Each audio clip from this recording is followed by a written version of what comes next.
Hey guys, how you doing? This is the February update video. I appreciate you guys taking the time to read our newsletters, see what God's doing, and to click this video and watch. Gonna be just very brief with you today. Had a powerful month here in the month of February. Started out the month with doing a conference at Shekinah Glory Church in Independence, Missouri. And then this weekend after that, I was in Teen Challenge in Morrow, Arkansas, the Northwest Arkansas Teen Challenge. And then this past weekend, I was in Michigan, in Kalamazoo, and Traverse City. Powerful weekend. I'm going to just give some bullet points. When I was in Independence, Missouri at Shekinah Glory, something that just stood out to me was, and some of you that have watched my other videos, you know that I'm just preaching a life right now, or a message right now, just giving yourself fully to Jesus, not loving the world, not allowing distractions to take over so that we can be warriors for Christ. I've just been preaching that message on fasting and holiness and going against Jezebel and different things like that. And so the Holy Spirit broke out on the Sunday morning service at Shekinah Glory Church in Independence, and worship literally went for 2.5 hours.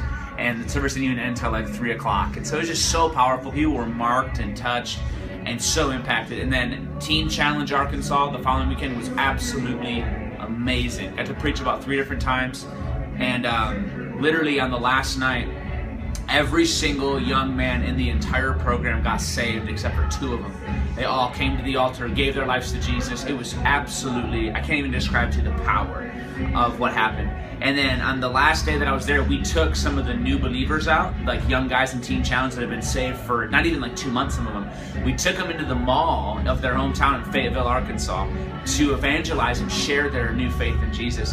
Ended up talking to these 2 girls with one of the young guys who had just gotten saved. We're talking to these 2 girls in the food court. They start telling us about how they've been hurt by the church, they want nothing to do with religion, and just all of that stuff. So I said, well, I want to show you that Jesus is more than religion. He's about power and he's about relationship. I said, I'm going to pray for you. Is there anything you need to be healed of? Because God will touch you right now to show you that he's real and he's bigger than just a church service. Long story short, she had hips. Every time she would stand up, her hips would pop. And we prayed for her and she got totally healed. And she was blown away. And so we were able just to bless her and sow that amazing seed into her life. And then this past weekend, I was in Kalamazoo on Thursday night. Last Thursday night, preached there. It was a powerful night. That night, our waitress afterwards at Denny's got totally rocked by the power of God, just weeping. We blessed her radically financially with an amazing tip to just help pay for her college fund, different things. And she had given her life to the Lord when she was younger, but not walking with the Lord now. And so it was just kind of this amazing love seed in her life. And then I preached Friday night at Grand Traverse House of Prayer, powerful service. And then Sunday morning, I preached 2 services at Resurrection Life Church.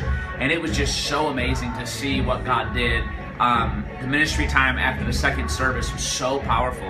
I mean, people are getting healed. The first 3 people I prayed for, the one lady had a head issue, so many different things, just people getting healed, boom, boom, boom. People just signing up to fast and pray and go after God. And then one of the last girls I prayed for, their mom kind of dragged her up to the altar, and she really didn't want to be up there. And they're trying to kind of force her to like, so do you want to get saved? It was just awkward, you know? And I looked at the parents and I was like, your daughter's not ready to get saved. Stop trying to pressure her. They kind of looked at me like, what? I said, but I can pray for you to be healed, because she had really bad trouble with her lower back. So I sat her down and I gathered everyone around. This girl doesn't want to get saved, but her parents are trying to make her to. So I'm like, listen. And when I said that to her mom, listen, your daughter's not ready to get saved, it would kind of like open that door for me and her daughter where she respected me. So I set her down and I said, you know, don't you, that one of your legs are uneven? And she goes, yeah, I do, because she goes to the chiropractor for her lower back trouble. Turns out her left leg was, close to an inch shorter than the other. And I gathered as many people around as possible. I was like, listen, we're going to watch this all happen so that you know God is real. Pray for her. You guys know what happens. Shoot, her leg grows out and she is flipping out. She goes, I can't believe this just happened. I can't believe this just happened. And so I was able just to prophesy into her life and say, you know, God is after you, and you don't have to make a peer pressure decision to get saved, but he's wowing your heart, and one day you're going to turn to him. And so it's just been an amazing month. You're about to see a video also after this of a testimony that my wife had when she was down somewhere. I can't remember what happened, but I can't remember where she was, but my wife gave a prophetic word to this lady at the Secretary of State office, and it's just powerful. So stay tuned, watch this testimony. Thank you all for sowing into us and taking time to watch this video. Bless you guys.